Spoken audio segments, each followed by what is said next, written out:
right, so welcome back, everyone. As I told you earlier, it's just a few days now before Carnival Monday and Tuesday. That song, incidentally, has been doing well in the feds, yeah? So a very special good morning to Farmer Nappy, all right?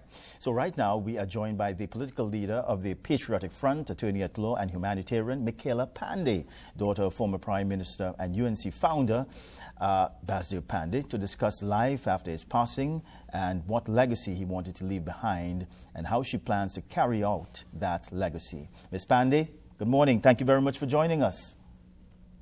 Good morning, and thank you for having me. Thank you so much. Well, Mickela, I know that over the past few weeks, it must have been very difficult for your family. How have you, your entire family, been coping, and more so Mrs. Oma Panday? Well, we've been trying our best to come to terms with such an extremely huge loss.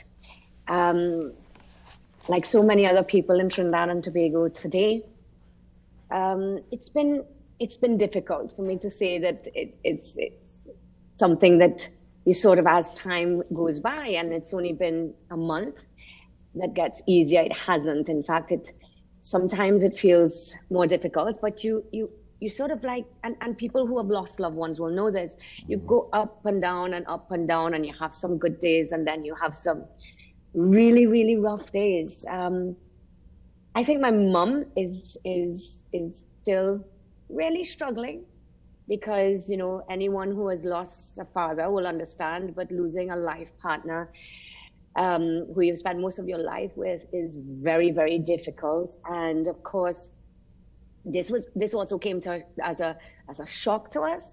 So it almost feels at times very, very unreal. And the house is very empty. I'm sitting in his study now, and it doesn't sometimes feel very real, but you know, it is, because my dad was getting better, and things just happened. So there's a lot to deal with, and like I say, like so many other people in Trinidad and Tobago now, going through the loss of a loved one, it is not easy at all. But you have to survive.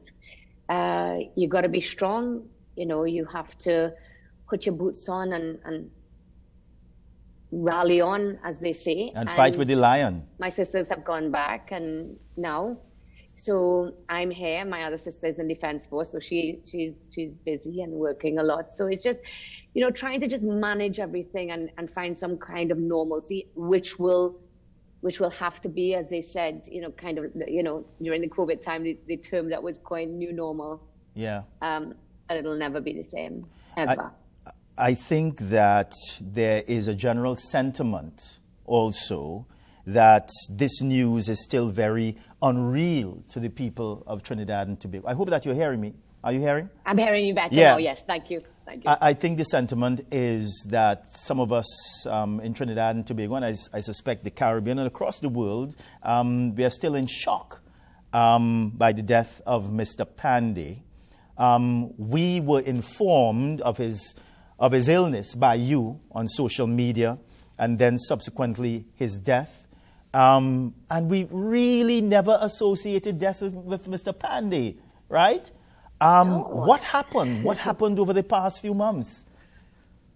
You know, I don't know, and there's a lot that we're going to have to, you know, sort of figure out ourselves. Everything was just happened very quickly, and that's the truth. I think a lot of people feel the way they do, and the shock that they feel, it is because he's almost like a superhero, and superheroes don't die. So to just sort of wake up and find out, you know, that he was gone. And like I say, up to the morning before, it was not something that we had expected. And he was well, and he was fine, and he was doing better. I would have posted on social media that, you know, he was improving. It just gotten a bit of a sort of an infection sort of thing, and we just wanted to go and make sure everything was all right with him. And, you know, like I said during the eulogy, there was never a moment that we thought we would be coming back home without our dad, and my mom without her husband. So it is a difficult thing for the country as well, and I accept that because my father has always been there. I mean, he turned 90 in May. He would have been 91 on May 25th. So, for all of us who are alive, he's been around for all of our lives, yes. And since we were born. So even if you're a very young person, you would have heard about Mr. Panday or, seen him on television or read about him or learned about him in school. So yes, it is tremendous shock. And, but what do you do? Yeah. You have to do what other people are doing, rally on. Yeah. I'm not going to belabor the point much longer, Mickela. But has it been determined, of course, it's going to be a sensitive question, but I'm still going to ask it because I think that people would want to know. Has it been determined what caused Mr. Panday's death? It's been recorded as natural causes. Yes. Yeah. All right. All right, Mickela. I suspect, just like Mr. Panday, natural causes. Yeah. What else could it have been? Yeah. So, Mickela, what's the next step for you? Because I think that people feel that you are going to really take the baton of Mr. Panday, or Mr. Panday has passed on the baton to you politically. So then I'm sure that you must have been thinking, what is the next step, I suspect, politically for you? Well, I mean, of course, there would have been plans and discussions before he had passed, and nothing to that extent has changed. Perhaps I feel deeper conviction to carry on his legacy. I understood, being born into politics, exactly how my father felt. My father was a man of integrity, and he had such drive and determination to improve the lives of others. We grew up in this. We know nothing else, And yes, I feel it is my duty, but I enjoy this. I don't look at this as a burden, but I look at this as a great responsibility to carry out his legacy. He's from the moment he entered politics at the age of 33 till the day he died at 90, he's been fighting and struggling for the same things. And I think it is my duty and my responsibility, not only to my father, but to my country, to do whatever it is that I can to make it a better place. Trinidad and Tobago has so much and so much to offer. He believed in equality. He believed in non-discrimination. He always fought for the poor and the powerless. And these are things that I think are important. And I grew up believing it was important, and I still believe it is important. And I'm going to continue fighting for that for as long as I have breath. So is it then that it is safe to say that we do have a general election coming up in the next few years, really in 1995? So in 2025. 1995. In 2025. In 2025. In 2025. I think this is some kind of divine intervention that you said that, because he won in 1995. So really? It's my turn in 2025. Mr. Panday is messing with us this morning, Mickela. He's messing with us. Yes. So in 2025, so is it that we are going to see you and your political party really throwing your hat, as it were, in the ring? Absolutely. Absolutely.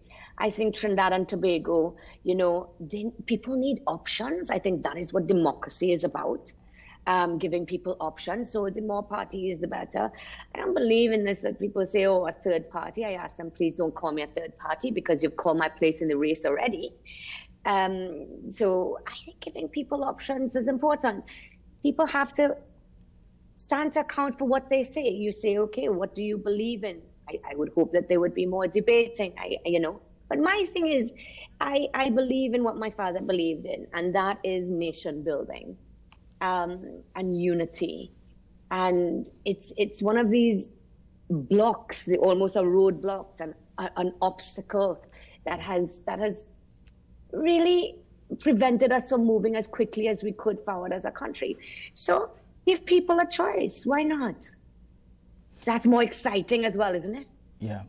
But is it that you have determined as yet, is it that you are looking to an alliance? Are you open-minded to an alliance, or are you going to go it alone?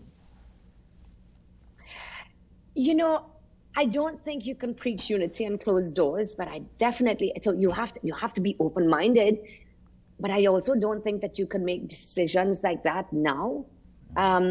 I believe in consultation and talking to people, the people who support you, what it is that they want. But I have always said, and my father's advice has always been to me, speak to everybody, of course. In politics, and we keep on missing the point. Politics is not about self. And yes, it is important to get into power, because with power, it's how you can improve people's lives and make tangible changes. But so you have to start on the premise that when you coalesce, if we may dare say so, with others, it has to be based on the fact that you believe in the same thing, that you want the same thing, that you have the same vision for your country. So to answer your question in a nutshell, willing to speak to everybody?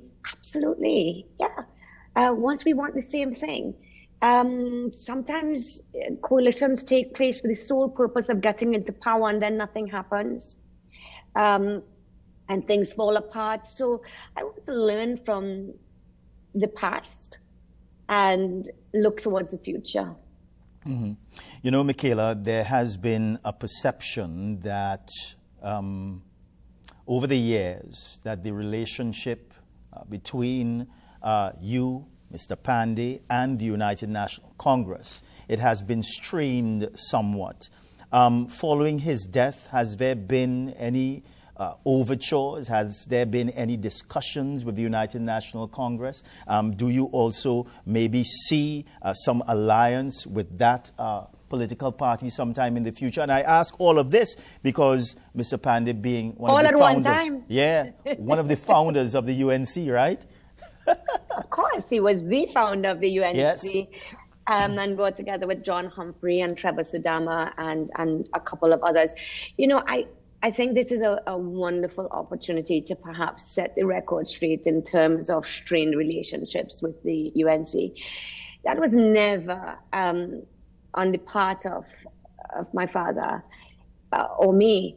On numerous occasions, we have reached out and quietly, with class, dignity, and grace, to offer help and support without wanting absolutely anything. And that has been outright rejected. And that's okay, because people are allowed to make decisions for what they feel is best at that time. So there's no anger, hatred, or malice because of that. And no, there haven't been any overtures. And it's okay as well if it isn't. My father did say, on numerous occasions, Mal, and he may even said it with you during interviews, that isn't the party that he formed, and that too is okay, because leaders are allowed to do what they see fit at the time that's best for their party. I'm concerned about country. Of course, if someone contacts you and says, listen, we want to talk in the best interest of the country, of course you will. Of course you will. What is best for Trinidad and Tobago? And that is my guiding principle, as it has been Dad's. And he did reach out to the leadership of the UNC. He did visit the leadership of the UNC when as early as 2011, there was a lot of problems happening within the UNC. He offered his help then. He never spoke about it publicly. Neither have I, and maybe the time will come where the truth will prevail. Prior to the last election, I also offered my help, and I made it very clear that I did not want any seats, I did not want any senatorship, I did not want any board positions, just to help. The country was in difficulty and spiraling down into what I felt was almost an abyss, and we're reaping, I don't want to say, but the consequences of that now.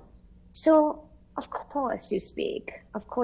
That party wasn't built overnight. Most of the people who were there may not have known how it was built. And again, that legacy has to live on.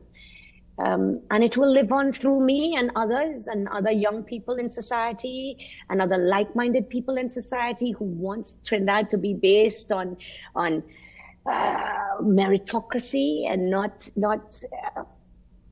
lack of accountability and all these things that you hear, these really political words that just see Trinidad do its best. And Marlon, we have enough for everybody, So yeah, to answer your question, of course I will speak to anybody that speaks to me. Yeah. But PNM have reached out.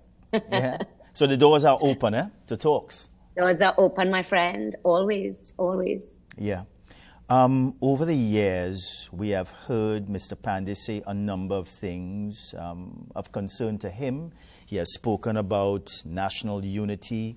He has spoken about constitutional reform. He has spoken about proportional representation. And I'm just wondering, had his thoughts, concept about things, did it change during his time in retirement politically? Absolutely not. That passion, love, fire, drive, and continuous work, I could never call it retirement. His study that I sit in right now was an active working place. A man of discipline who had worked his entire life. He would get up in the morning, have his breakfast, have his coffee, and come upstairs and always tell me he has so much work to do. And his desk, as I look around it, everything has been left the same way. And you see things about constitutional reform, you see, and continues to fight for that. And he believed that young people were the way forward. He believed that we needed to move with the times. We needed to have the same ideas, goals, and visions, but there are other ways that we could do that now, and just to get young people involved, to be creative, to be innovative. So yeah, it was all of that, and moving with the times. I mean, he was so technologically savvy, Marlon, you will not understand. In fact, all he wanted was he used to say, I used to always give him the phone that I didn't want to use anymore. He could use the phone, he could use the computer. He was doing all his research for his biography, and he was with it all the time and always fighting and finding new ways. How can we achieve what his beliefs were, his goals, equality, non-discrimination? And he believed in these things. And if you look at when he first entered politics at the tender age of 32 or 33, he's been saying the same exact thing and fighting for the same thing. So Trinidad and Tobago have just lost such a great human being who wanted nothing for himself, but everything for his country. As he looked at the future, was Mr. Panday optimistic about the future of Trinidad and Tobago? Was he disappointed at all? He was always optimistic because he felt that where there was a will, there was a way, but he was very disappointed as well. Mm-hmm. He felt disappointed, and he would openly state that. I think the crime situation, he was horrified by that. And when he was prime minister, crime and murders was at its lowest, and he remembers that. In fact, he has reached out to both parties, and even when we went to the president's inauguration of Honorable Christine Kangaloo. He spoke to the minister. He saw the Minister of National Security there, and he said to him, he says, listen to me. If there is any time that I can help or advise you, I am here. Call upon me. And I think there was so much opportunity for that on both sides of the political divide. From a man who had transcended politics almost to be able to advise, you know, he always reminds me, he said, you know, in 1998, we had 98 murders, you know, and and crime was coming down. There wasn't all the kidnappings. So who better than to ask him? Who better than to ask him? Of course, it was a different time, and I agree with that. But there's certain basic principles that do not change. And therefore, he was in a position to act on his knowledge. And he wanted to always do that. This wasn't about that PNM and UNC and anything else at that time. This is about his country, and he would have fought for it as he did until the day he died. But, you know, even at the inauguration, where he expressed also to reporters concern about the crime situation. But he also said at that time that he doesn't feel the politicians of today would be able to work together in an attempt to resolve this situation. So I suspect what he was saying, there was need for a greater type of maturity for this to work. Of course, that's exactly what he was saying. Of course, he says he doesn't believe it will change. He doesn't believe there will be change because they do not want to work together. And he doesn't believe that they will. And that is where we begin with the fact that if you care about crime and it hurts you and it pains you to see and open the papers every morning that mothers are crying and children have lost their parents and sisters and brothers and colleagues and co-workers and all these things, you would have the political will to do something, and therefore you put aside your differences. What could be so horrible, your dislike for each other, so extreme that you can't sit together. So do you really care? Do you really care? And I don't say that as a politician. I say that as a citizen of Trinidad and Tobago, looking on like everybody else, feeling like everybody else. Do you genuinely care? No. You care about power, about self, about position. What do you care about? It is impossible to believe. It is impossible to believe that these people who purport themselves on both sides of the political divide cannot come together with a solution. And if you can't call in some technocrats, do something. If you do not have the answer, and I don't think that you always have to have the answer, but then you start to see, as crime increases, that you start using crime as a political football. These are people's lives, innocent people's lives that are being lost. You want to talk about home invasion. You want to talk about this. What are you doing about it?